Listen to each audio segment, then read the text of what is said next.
Loin de la colère des ouvriers, les équipes d'Emmanuel Macron à Amiens ont opté pour une autre stratégie. Elles ratissent le centre-ville et n'ont pas l'intention de se rapprocher de l'usine. Le programme de Monsieur Macron. Voilà. Nous y retrouvons Jean-Christophe Loric, en plein tractage. Vous êtes déjà allé tracter sur le parking de Whirlpool ? Je trouve que c'est déplacé d'aller sur le parking de Whirlpool distribuer des tracts pour récupérer la misère humaine, la difficulté des gens. Ça j'en peux plus. Le FN y va. Oui, eh ben, grand bien lui fasse. D'accord. Nos questions finissent par l'agacer. Alors, l'adjoint au maire va nous montrer qu'il se bat lui aussi pour les ouvriers de Whirlpool, mais en coulisses. Là, je suis avec l'équipe d'envoyé spécial. Est-ce qu'il y aura une possibilité que je vienne faire une petite visite Rendez-vous est pris quelques jours plus tard à Paris, avec un repreneur potentiel que Jean-Christophe Loric veut nous présenter. Le lavoir moderne, une start-up qui lave votre linge et vous le livre à domicile. Ils veulent s'agrandir, et vite. 400 000 € de chiffre d'affaires l'an dernier, une activité en pleine expansion grâce à leur application sur téléphone mobile. 48 heures plus tard, il recevra un petit SMS pour lui dire que c'est prêt. Et de la même manière, en un clic, 30 minutes plus tard, vos vêtements sont livrés à domicile.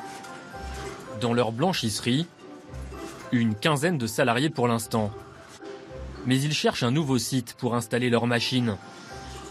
Et ce pourrait être celui de Whirlpool.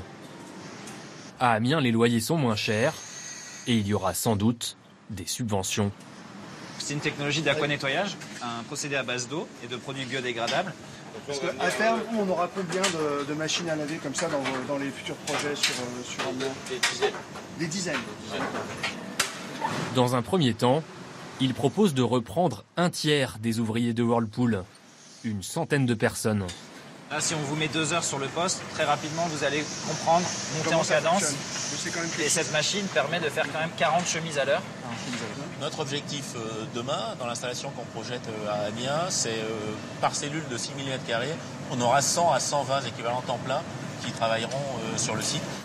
Vous seriez prêt à reprendre des ouvriers qui doivent réapprendre depuis la base ? Bien entendu, leur âge et ce qu'ils ont fait avant, c'est pas du tout un obstacle pour nous. Au contraire, parce que le fait de ne jamais avoir été dans ce métier est une garantie pour nous qui seront totalement perméables au process qu'on a mis en place.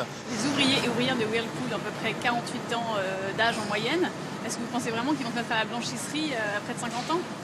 Alors, vous savez, dans le domaine de la blanchisserie, tous les âges sont représentés. Donc, il y a des personnes qui sont en reconversion et ça peut correspondre à un certain type d'activité. Après, évidemment, tout le monde n'est pas... parce que c'est vrai que ça peut être aussi assez physique. Donc, il faut voir en fonction des besoins et des envies des personnes. Au total, une quinzaine de candidats seraient en lice pour reprendre au moins une partie du site. Une loi récente oblige Whirlpool à chercher un successeur. Mais rien ne sera annoncé avant l'été.